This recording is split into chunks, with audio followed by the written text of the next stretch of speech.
দীর্ঘদিনের জল্পনা কল্পনার অবসান ঘটিয়ে অবশেষে সত্যি হতে যাচ্ছে শোবিজ অঙ্গনের আলোচিত সম্পর্ক। বিবাহ বন্ধনে আবদ্ধ হচ্ছেন জনপ্রিয় কণ্ঠশিল্পী জেফার রহমান ও উপস্থাপক রাফসান শাবাব। প্রায় 1 বছর ধরে চলা নানা গুঞ্জন ও আলোচনার ইতি টেনে আনুষ্ঠানিক রূপ পাচ্ছে তাদের সম্পর্ক। প্রেমের গুঞ্জন থাকলেও এতদিন বিষয়টি নিয়ে প্রকাশ্যে কোনো মন্তব্য করেননি দুজনেরই কেউই। গণমাধ্যম কিংবা সামাজিক যোগাযোগ মাধ্যমে একে অপরকে সবসময় ভালো বন্ধু হিসেবেই পরিচয় দিয়েছেন তারা। ব্যক্তিগত জীবন নিয়ে নীরব থাকলেও এবার সেই নীরবতাই ভাঙছে শুভ পরিণয়ের মাধ্যমে। ঘনিষ্ঠ সূত্রে জানা গেছে, ঢাকার আমিনবাজারের একটি রিসোর্টে অনুষ্ঠিত হবে বিয়ের আনুষ্ঠানিকতা।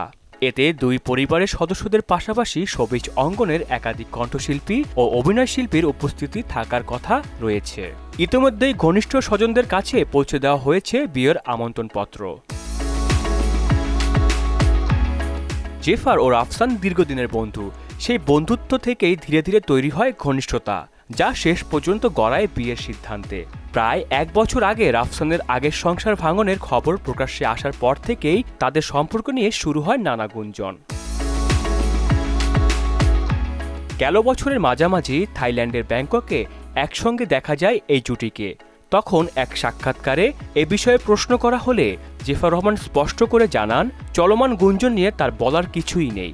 ব্যক্তিগত জীবন প্রকাশ্যে আনতে তিনি আগ্রহী নন বলে মন্তব্য করেন। তবে এবার আর কোনো গুঞ্জন নয়, সব প্রশ্নের উত্তর দিচ্ছে বাস্তবতা। অবশেষে গুঞ্জন সত্যি হলো, আর নতুন জীবনের পথে হাঁটতে যাচ্ছেন জেফার রহমান ও রাফসান শাবাব। আহসানুল হৃদয়, মোনা ডিজিটাল।